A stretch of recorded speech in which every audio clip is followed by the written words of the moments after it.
What you need to know before watching Guardians of the Galaxy Volume 3. Hey guys, today we're going to be taking a look at what you need to know before watching Guardians of the Galaxy Volume 3. Let's get right into it!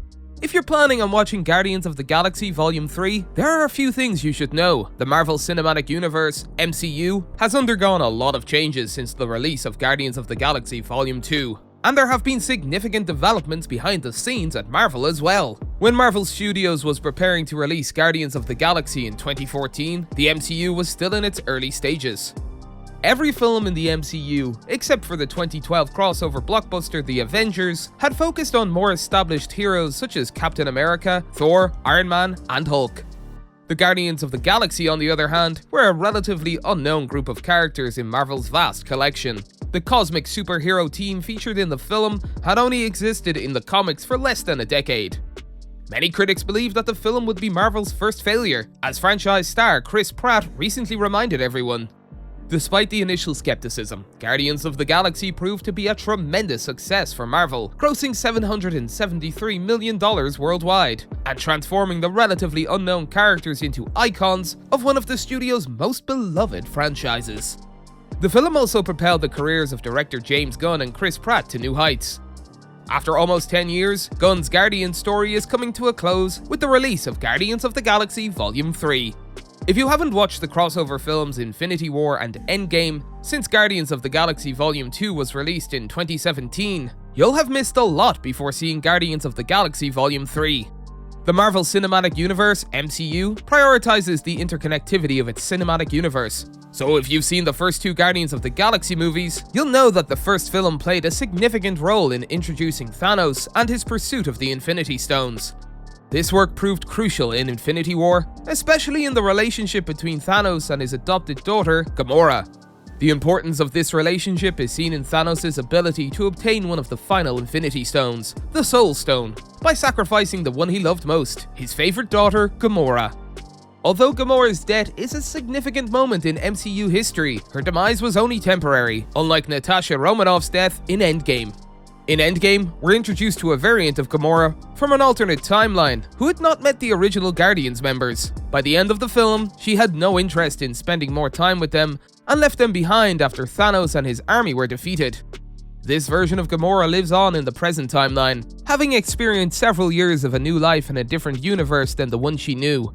In her absence, the Guardians picked up a new crew member, Thor, at the end of Endgame. The combination of the Asgardians of the Galaxy created something of a logistical nightmare for the director James Gunn. As the release of Guardians of the Galaxy Volume 3 approached, Gunn recalled feeling unsure of what to do with the pairing of these two major MCU franchises. Director Taika Waititi helped resolve the issue of how to deal with the team's pairing of Guardians and Thor in Thor: Love and Thunder. However, it didn't amount to much, and the team stayed together for only a few scenes before parting ways. James Gunn, the director of Guardians of the Galaxy Volume 3, appreciated Waititi for taking the bullet for him.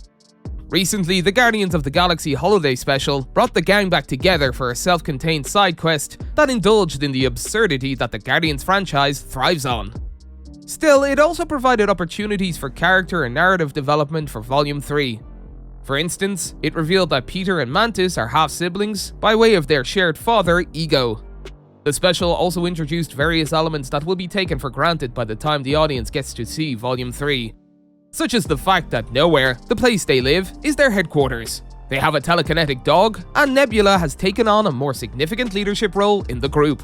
In Volume 3, the Guardians crew will be reunited with Cosmo the Space Dog and two characters with ties to a world called Counter-Earth, Adam Warlock and the High Evolutionary. Although it will be the first time that the audience will meet Warlock properly, it won't be the first time he's appeared on the screen.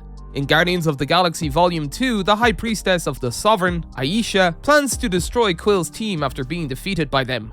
In the mid-credits scene, Aisha unveils her new breed of Sovereign, named Adam, designed to eliminate the Guardians. In Volume 3, the team will face Adam Warlock and the High Evolutionary, who have ties to a world called Counter-Earth. The film will also explore Rocket Raccoon's origins. James Gunn is the writer and director most closely associated with the Guardians franchise, and his firing by Disney in 2018 caused a public outcry from the cast. Gunn was eventually rehired, but in the interim, he accepted a job with Marvel's competitor, DC, as he agreed to write and direct The Suicide Squad. Now, as he promotes Volume 3, he's simultaneously rebuilding the branded DC studios as its co-CEO and co-chair. His departure from Marvel Studios might not inspire confidence in the studio's attempt to escape its post-Infinity Saga slump.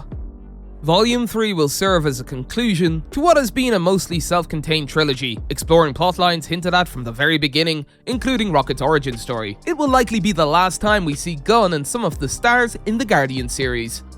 That's all for today, and we'll be sure to catch you all in the next one.